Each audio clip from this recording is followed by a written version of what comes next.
Hello friends, welcome to the UPSC analyser. तो आज हम 16 जून का इंडियन एक्सप्रेस डिस्कस करेंगे। आपको न्यूज़पेपर के सारे नोट्स टेलीग्राम चैनल पर मिल जाएंगे। मैं टेलीग्राम चैनल का लिंक डिस्क्रिप्शन बॉक्स में डाल दूंगी, आप वहां से ज्वाइन कर सकते हो। यहाँ पे फर्स्ट न्यूज़ है, in bid to stifle dissent state blurs line between right to protest terrorism High Court. तो दिल्ली हाई कोर्ट का बेसिकली ये कहना है, it seems that in its anxiety to suppress dissent in the mind of the state, the line between the constitutionally guaranteed right to protest and terrorist activity seems to be getting somewhat blurred। तो basically Delhi high Court का ये कहना है कि पिछले साल कुछ student activist को यूएपीए एंटी टेरर लॉ के अंदर अरेस्ट किया गया था, जिसमें दिल्ली हाई कोर्ट ने अब ये अपनी रूलिंग दी है कि ऐसा देखा जा रहा है कि जो स्टेट है वो डिसेंट को सप्रेस करना चाहता है, उसकी वजह से जो constitutionally guaranteed right to protest है और जो टेररिस्ट एक्टिविटी, उनके बीच में जो लाइन है वो धीरे धीरे धुंधली होती जा रही है। मतलब इन दोनों में सेपरेशन होना चाहिए कि आपका राइट टू प्रोटेस्ट जो आपको है और टेररिस्ट एक्टिविटी में उसे इंक्लूड नहीं करना चाहिए। तो इन दोनों में एक लाइन होनी चाहिए जो कि इन दोनों को अलग अलग करती हो। लेकिन अभी हम देख रहे हैं, दिल्ली हाईकोर्ट का ये कहना है, अभी हम देख रहे हैं जो लाइन है वो ब्लर होती हुई दिखाई दे रही है। तो बेसिकली 3 लोग थे इसमें, Natasha Narwal, Devangana Kalita and Asif Iqbal Tanha were arrested in May 2020 for the alleged role in the North East Delhi Riots conspiracy case। तो बेसिकली इन तीनों को अरेस्ट किया गया था कि इनका रोल है north east Delhi rights conspiracy case में, और उनको बुक कर लिया गया था अंडर द यूएपीए। तो ये काफ़ी दिनों से ये लोग जेल में थे।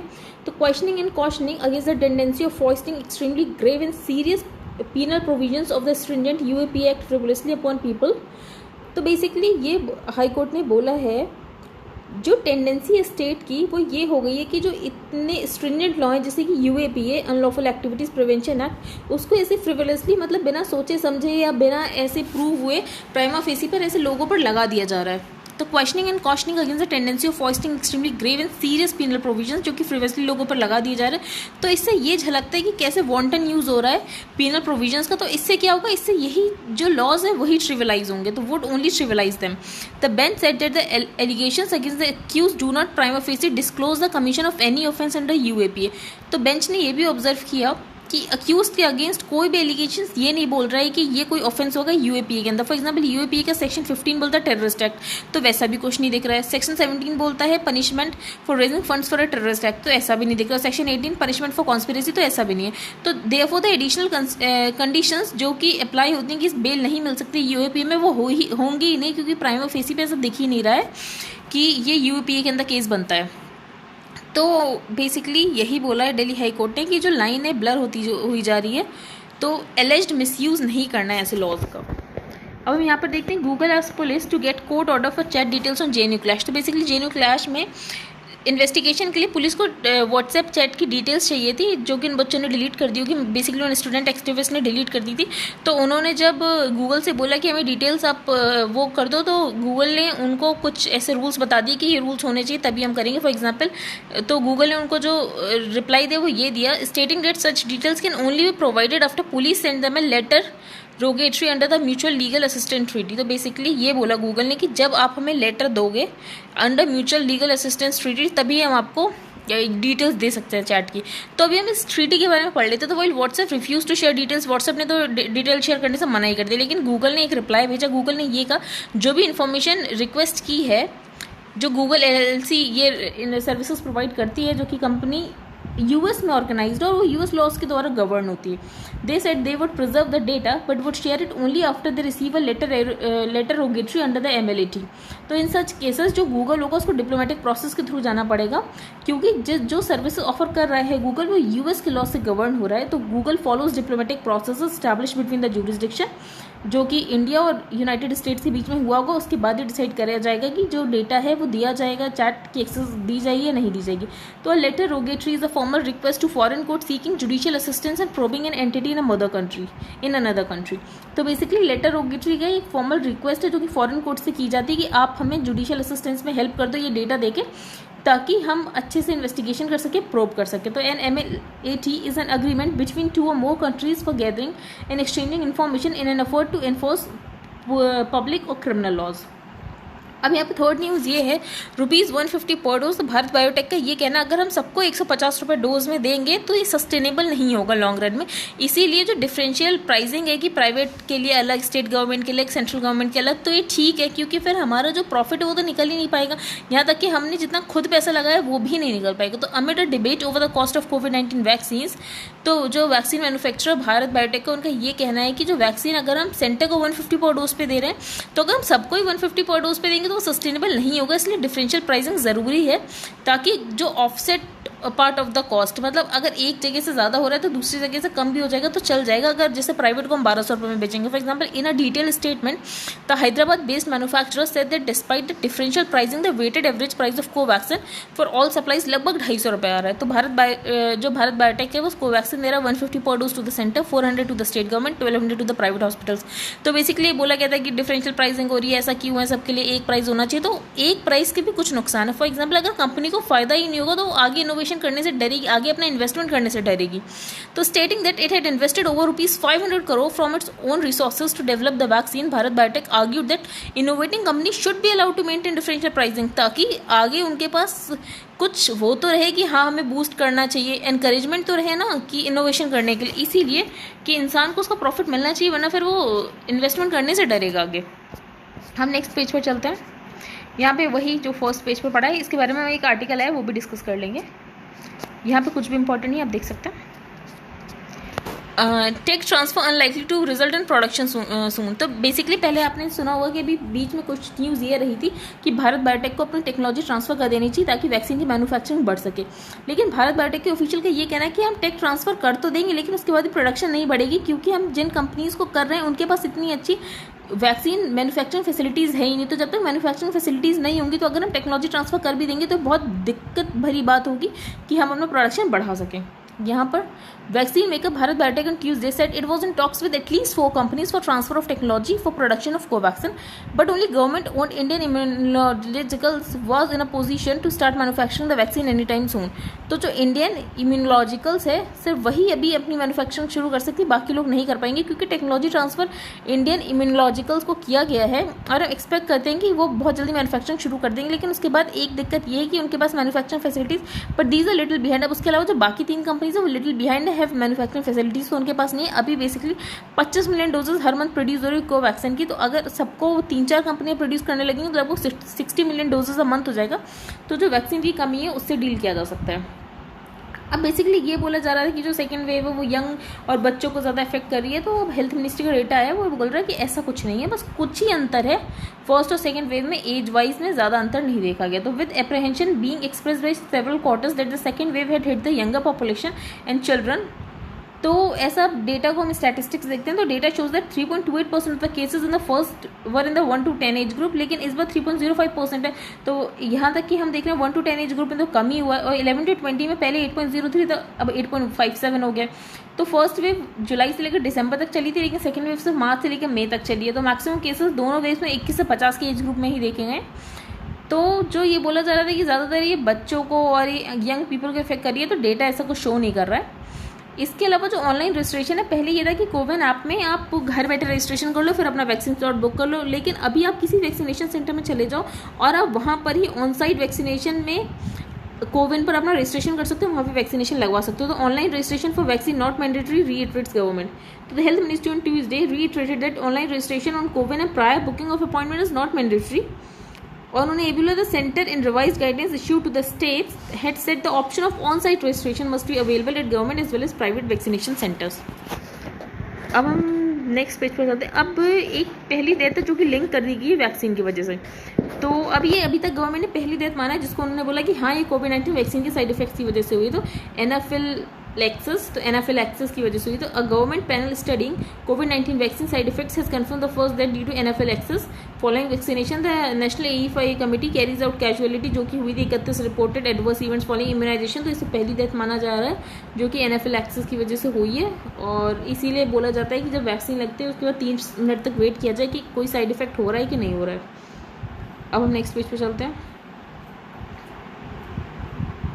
यहाँ पर हम एक आर्टिकल डिस्कस करेंगे, when jail is the rule. तो बेसिकली ये अभी रिसेंट जो अभी दिल्ली हाई कोर्ट ने रूलिंग दी है उसके बेसिस पर ऑथर ने एक आर्टिकल दिया है। On June 15 in its landmark order the Delhi high court granted bail to student activist Asif Iqbal Tana, Natasha Narwal and Devangna Kalita. Their courageous legal battle fought from prison for over a year has not only highlighted the repressive aspects of the penal policy of the state but also linked the question of mass incarceration of under trials with the question of political citizenship. तो हम देखते हैं कि हमारे यहाँ बहुत सारे लोग जिनका अभी क्राइम प्रूफ भी नहीं हुआ है वो जेलों में लैंग्विश कर रहे हैं इतने टाइम से, ठीक है। तो वैसे हमारे लॉ में क्या है कि इंसान को तब तक इनोसेंट माना जाएगा जब तक वो गिल्टी नहीं है, लेकिन उसके बाद भी उनको अंडर ट्रायल्स में रखा जा रहा है, तो ये तो फिर ऐसा नहीं माना जा रहा है कि वो इनोसेंट है, क्योंकि उसको आप अंडर ट्रायल्स में तो रख ही रहे हो जेल के अंदर।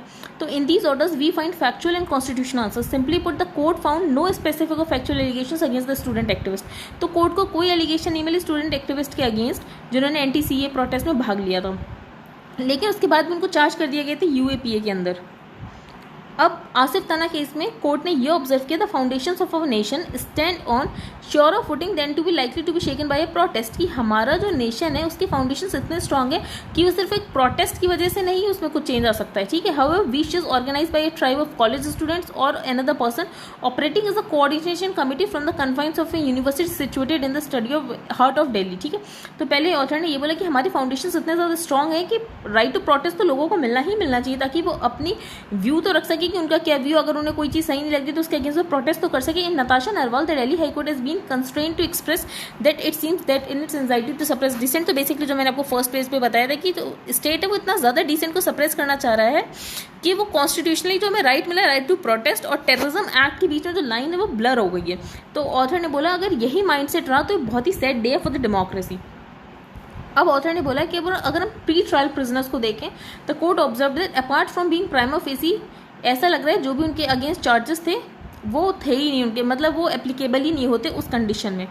The court must also reasonably assess the apprehension of flight risk, मतलब ठीक है अगर प्राइमा फेसी में चार्जेस लग भी रहे हैं, हाँ यूएपीए के चार्जेस हैं, तो उसके बाद भी कोर्ट कुछ चीज़ें देखेगी। पहला ये कि कोर्ट देखेगी कि क्या वो आदमी भाग सकता तो फ्लाइट रिस्क है, या फिर वो कि एविडेंस के साथ टेम्परिंग कर सकता है, या तो फिर विटनेस को डरा धमका सकता है। इसके बाद ही कोर्ट डिसाइड करेगी कि उसको जेल में रखने देना चाहिए नहीं रखने देना चाहिए। मतलब अगर प्राइमा फेसी में प्रूव हो भी गया तो उसके बाद भी कुछ कंडीशन उस पर चेक किया जाएगा। It might be noted that these student activist have got bail in the multiple criminal cases जो कि इनके अगेंस्ट लॉन्च किए गए थे।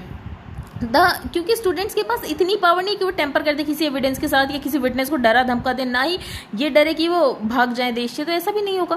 तो Natasha Narwal the Delhi high court reminds us that the object of bail is neither punitive nor preventive, that is principally to secure the presence of the accused at the trial.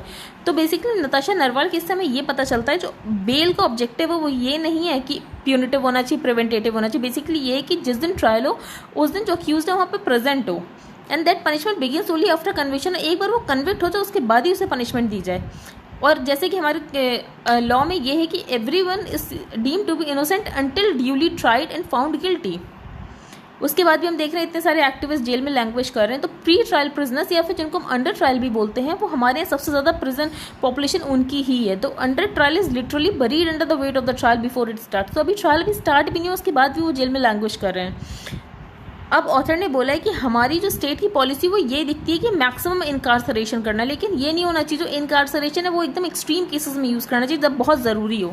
तो the maximum that jail is the exception is not the state's policy. The constitutional culture that values the presumption of innocence is not allowed to flourish except in charismatic judgments in reform measures initiated by individual जजेस। तो basically author का ये कहना जो हमारा constitutional culture ये था कि हमें किसी भी इंडिविजुअल को इनोसेंट मानना है जब तक वो गिल्टी नहीं प्रूव हो रहा है। तो ऐसा जो कॉन्स्टिट्यूशन में ये प्रोविजन था ये सिर्फ तभी हो पाया जब किसी कोर्ट ने आके बहुत ऐसे कैरिज्मेटिक जजमेंट दिया है या फिर बहुत रिफॉर्म मेजर्स बताए गए इंडिविजुअल जजेस, फॉर एग्जांपल इन तीन के केस में, और वरना ऐसा तो होता ही नहीं। वो अंडर ट्रायल में प्रिजन हमारे भरे हुए हैं। Historically speaking dominant social economic and political interest have been served by keeping undertrials incarcerated for decades.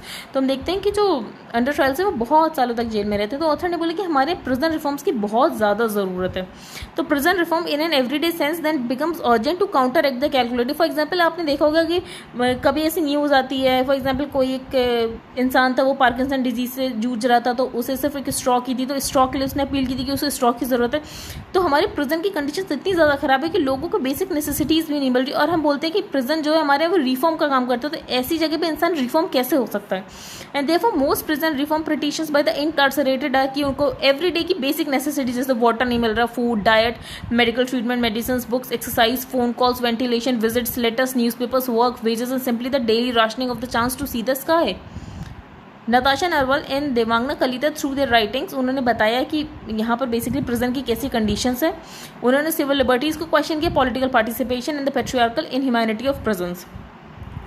The exploding bail dockets tells us that the state's penal policy, तो basically हमारी state की penal policy ये दिखाती कि उनका main M ही है कि मास इनकार्सरेशन कर दो अंडर ट्रायल्स के दौरान, and mass arrest of marginalise people, basically criminalisation of dissent and free speech, the phenomenal increase in imprisonment, custodial deaths होती हैं, torture of Muslim, Dalit, Adivasi, women and human rights dissenters has redefined citizenship. तो जो एक इंसान की individual liberty है वो इन सारी चीज़ों से ख़त्म हो जाती है। अब हम नेक्स्ट आर्टिकल डिस्कस करेंगे, ये है इक्वालिटीज एवरीवन्स वर्क। अब नेशनल साइंस डे 2020 का था, उसमें ये विमेन साइंटिस्ट को वो डेडिकेट किया गया था, और women and child development ministry Smriti Irani ji का ये कहना था कि 11 विमेन साइंटिस्ट को ऑनर किया जाएगा नेशनल चेयर्स या फिर प्रोफेसरशिप्स के साथ, जो कि हिस्टोरिकल विमेन साइंटिस्ट के ऊपर नेम की जाएंगी। तो ऑथर ने बोला है ये है बहुत अच्छा मूव, लेकिन क्या हमें रूट क्राइसिस से डील कर रहा है? तो ये नहीं कर रहा। रूट कॉज को टैकल करना बहुत ज़रूरी है। तो while these announcements are well intentioned moves to address the long standing and vexed problem of gender disparity in science and technology, लेकिन ये रूट कॉज को टैकल नहीं कर रहा है, क्योंकि जेंडर डिस्पैरिटी वो इनकन्वर्टेबल है। ठीक है, for example women constitute nearly 50% of science PhD, जो विमेन है लगभग 50% है साइंस PhD जो कि एम्प्लॉय होती है in Indian higher education, granular statistics, physics, engineering and the industrial workforce. उसके बाद हम देख रहे हैं कि 680 फैकल्टी जो कि इंजीनियरिंग और साइंस में, उसमें से लगभग सिर्फ 60 है जो कि प्रेस्टिजियस चेयर को होल्ड करती है, जिसमें से सिर्फ 14% है फैकल्टी को, 9% of the chairs of women, जिसमें चेयर सिर्फ 9% विमेन को मिल रही है। तो पॉपुलर एक्सप्लेनेशन ये भी हो सकता है कि डिस्क्रिमिनेटरी फैमिली रिस्पॉन्सिबिलिटी है, कि विमेन की फैमिली रिस्पॉन्सिबिलिटी होती है तो उसे काम करने की जरूरत नहीं, उसको चेयर वाली पोजीशन दे देंगे तो वो अच्छे से रिस्पॉन्सिबिलिटी नहीं निभा पाएगी। तो studies that have measured productivity across gender however find no deficit among women science and Indian institutions. तो अगर स्टडीज़ की माने तो वो ये बोलते हैं कि भले ही किसी भी जेंडर के पास फैमिली रिस्पॉन्सिबिलिटी हो, लेकिन उसके बाद भी उसमें कोई भी प्रोडक्टिविटी की कमी नहीं होती। More over the disparity differs across academic disciplines. ठीक है, फर्दर मोर दीज स्टडीज ये भी बोलती है कि similar scientific productivity women scientist tended to occupy lower rungs of the institution hierarchy. तो ठीक है, अगर वो साइंस के डिपार्टमेंट में है भी विमेन, तो उसके बाद भी हम देखते हैं कि वो निचले पायदान पे होती है, वो ग्लास सीलिंग को ब्रेक नहीं कर पाती ऊपर जाने वाली। तो IIT बॉम्बे में भी ऐसा है, क्योंकि IIT Bombay is no longer an exception. तो systemic genderisation plays out in multiple ways. ठीक है, ये माना जाता है कि मेन और विमेन, जिसमें से विमेन जो कि प्राइमरी केयर गिवर्स होती हैं, तो वो लायबल होती हैं अपनी प्रोफेशनल रिस्पॉन्सिबिलिटीज़ के साथ कॉम्प्रोमाइज़ करने के लिए। माना जाता है कि विमेन लायबल होती है कि वो अपनी प्रोफेशनल रिस्पॉन्सिबिलिटी के साथ कॉम्प्रोमाइज़ करें ही करें, while overlooking what the productivity record actually shows. इसके अलावा उन्हें इस बात पर भी जज किया जाता है कि उनका लाइफ पार्टनर स्टेटस क्या है। ठीक है, इसके अलावा वो मदर है या नहीं है, तो इसकी वजह से उनकी जो मेरिट है उसको ओवरलुक कर दिया जाता है, क्योंकि बहुत ही कॉमन है, हिडन नॉर्म है बहुत सारी ऐसे कंपनीज जिसमें women spouses of already hired faculty however meritorious उनको हायर नहीं किया जाएगा। तो जेंडर बेस्ड हैरेसमेंट तो होता ही है वर्क प्लेस पे। तो the way forward is to अब ऑथर ने बोला कि वे फॉरवर्ड क्या हो सकता है। पहला ऑथर ने बोला कि एक डाइवर्सिटी करनी चाहिए। डाइवर्सिटी ये नहीं कि इससे हमारे बिजनेसेस अच्छे रहेंगे, क्योंकि ये जस्ट है, यही चीज़ है जो करनी चाहिए, ये न्याय जैसी चीज़ है। Second, acknowledge that gender discrimination mostly unconscious Reigns with in. ठीक है, इंसान के अंदर ये बात होनी चाहिए कि हाँ यहाँ पे जेंडर डिस्पैरिटी ये इसे दूर करनी, भले ही वो मैन हो विमेन हो, ये नहीं कि सिर्फ विमेन चेयर होंगी वहाँ पर तभी वो वही विमेन के लिए भला कर सकती है, मैन भी वहाँ पे चेयर होकर विमेन के बारे में सोच सकता है। So stop women only training workshops to fix the women and institute gender sensitise all faculty and management की सबकी responsibility regardless of your gender. आप मैन है विमेन है, आपकी भी रिस्पॉन्सिबिलिटी है कि विमेन को इक्वालिटी मिलनी चाहिए हर जगह। तो also invest in diversity experts to be observers on all hiring. इसके अलावा सोशल साइंटिस्ट को इन्वॉल्व करना चाहिए इंटरवेंशन के लिए। फोर्थ, एड्रेसिंग डिस्पैरिटी सबकी रिस्पॉन्सिबिलिटी होनी चाहिए। ठीक है, ये सिर्फ ये एक्सक्लूसिव रिस्पॉन्सिबिलिटी विमेन की नहीं होनी चाहिए कि वो नई ऑल विमेन को हायर करेंगी या फिर विमेन कॉन्फ्रेंसेस करेंगी, बुक्स एडिट करेंगी, यंगर विमेन को मेंटोर करेंगी, मैन की भी उतनी ही रिस्पॉन्सिबिलिटी थी। अगर मैं ऐसा बोल रहे हैं कि सिर्फ विमेन ओनली होगा तो ज़्यादा अच्छा होगा, तो this notion amounts to an abdication of responsibility by the man, मतलब मैन का तो कोई अब रिस्पॉन्सिबिलिटी ही नहीं रहेगी विमेन को इक्वल देखने के लिए। तो gender disparity is an outcome of A flawed meritocracy and is everyone's responsibility, सिर्फ विमेन शेयर्स की रिस्पॉन्सिबिलिटी ही है, इसी वजह से फिक्स करें। अब हम नेक्स्ट पेज पे चलते हैं। Biden eases trade friction with EU ahead of summit with Putin. तो प्रेसिडेंट जो बाइडन और जो यूरोपियन यूनियन था उसके बीच में एक इशू चल रहा था, वो सब्सिडीज़ का था कि एयरक्राफ्ट मैन्युफैक्चरर्स को कितनी सब्सिडीज़ दी जाए। तो WTO में भी इसका केस चल रहा था। तो मेजर ब्रेक थ्रू हुआ है इस बार, जब वो मिले हैं इस बार अपने यूरोपियन काउंटर पार्ट से। तो the announcement that the two sides reach resolution in 17 year dispute over how much of a government subsidy, वो दोनों कितनी सब्सिडी दे सकते हैं, मतलब फॉर एग्जाम्पल US बोइंग को कितनी दे सकता है और जो EU है वो एयरबस को कितनी दे सकता है। To be certain the US-EU relationship faces other trade related friction. इसके अलावा ये भी है, डोनाल्ड ट्रम्प ने 2018 में ये डिसीजन लिया था कि वो टैक्सेस लगाएगा फॉरेन स्टील और एल्यूमिनियम पे, कि वो टैक्सेस लगाएंगे फॉरेन स्टील और एल्यूमिनियम पे even without resolving all trade dispute. White house ने इसके बारे में कुछ भी डिस्कशन नहीं किया है। और इसके अलावा US-EU समिट ने यह भी बोला है कि चाइना का प्रोवोकेटिव बिहेवियर को कैसे डील करना है। अब इसके बाद ये जो है प्रेसिडेंट जो बाइडन, वो अब उनसे मिलेंगी प्रेसिडेंट व्लादिमीर पुतिन से। तो अभी इस समय US और रशिया की जो रिलेशंस वो ऑल टाइम लो हैं, तो देखते हैं कि उसमें क्या चेंजेस आते हैं। तो Europeans are keen to set up a high level dialogue on Russia with the US to counter what this is Moscow's drift into deeper authoritarianism and anti western sentiment. अब चाइना ने NATO को बोला, basically NATO ने ये बोला था कि जो चाइना वो सिस्टेमिक चैलेंजेस प्रेजेंट कर रहा है। तो अब चाइना ने ये बोला है कि stop exaggerating threat theory, China threat theory after the group leaders warned that the country presented systemic challenges. तो the NATO's statement slandered China's peaceful development, misjudged the international situation, और चाइना ने बोला है कि ये तो कोल्ड वॉर जैसी mentality है, अब चाइना को ऐसा बोल रहे हो। हम बस ताइशान न्यूक्लियर प्लांट के बारे में आपको पता होना चाहिए, इसकी लोकेशन क्या है, तो इसकी लोकेशन चाइना में है। तो ताइशान न्यूक्लियर प्लांट, तो इसमें से कुछ लीकेज हो रहा था, रेडियो एक्टिविटी हो रही थी, तो चाइना ने बोला नहीं, ये सब डाउन प्ले कर दिया चाइना ने, ऐसा कुछ नहीं। तो China on Tuesday played down the reports of A leak of one of its nuclear power plants, asserting that कि ऐसा abnormal environmental radio active level कुछ नहीं बढ़ा, सराउंडिंग में सब कुछ सेफ्टी पूरी गारंटी की गई है, ऐसा कुछ नहीं। तो ताइशान न्यूक्लियर पावर प्लांट आपको पता होना चाहिए। इन दोनों आर्टिकल्स में कुछ भी इंपॉर्टेंट नहीं था। यहाँ पर हम पढ़ेंगे ट्विटर में lose safe harbour protection as government says it fill की पोजीशन। तो बेसिकली जो गवर्नमेंट ने IT रूल्स निकाले थे, इन्फॉर्मेशन टेक्नोलॉजी रूल्स, उसमें कुछ कंडीशंस दी गई थी जो कि इन्हें फॉलो करनी थी ट्विटर को, पर ट्विटर ने ऐसा कुछ भी नहीं किया। तो micro blogging platform Twitter is likely to lose it status. तो अब इसने वो गाइडलाइंस नहीं मानी है, तो अब गवर्नमेंट ने बोला है जो ट्विटर है वो अपना स्टेटस जो सोशल मीडिया इंटरमीडियरी का है वो खो देगा। तो सोशल मीडिया इंटरमीडियरी की स्टेटस दिया जाता है under section 79 of the information technology act, जिसमें social media intermediary for example Twitter, Facebook, ये लोग रिस्पॉन्सिबल नहीं होंगे अगर उनकी साइट पे किसी थर्ड पार्टी ने कुछ डाला है। ठीक है, फॉर एग्जांपल किसी भी इंसान ने कुछ डाला है, कुछ ऐसा हेट स्पीच डाली, कुछ भी डाली, तो उसके लिए ट्विटर रिस्पॉन्सिबल नहीं होगा। लेकिन अब ट्विटर जो है वो IT गाइडलाइंस नहीं मान रहा, तो अब ट्विटर रिस्पॉन्सिबल होगा।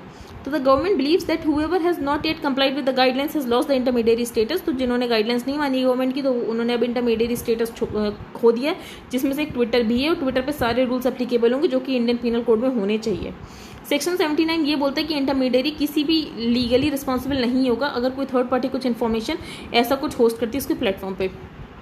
अब सिर्फ ट्विटर ही ऐसा प्लेटफॉर्म बचा है जिसने सोशल मीडिया इंटरमीडियरीज का वो खो दिया है। तो Twitter remain the only platform among significant social media intermediaries जिन्होंने अपॉइंट नहीं किया रिक्वायर्ड एग्जीक्यूटिव, जो कि उसे करने चाहिए थे।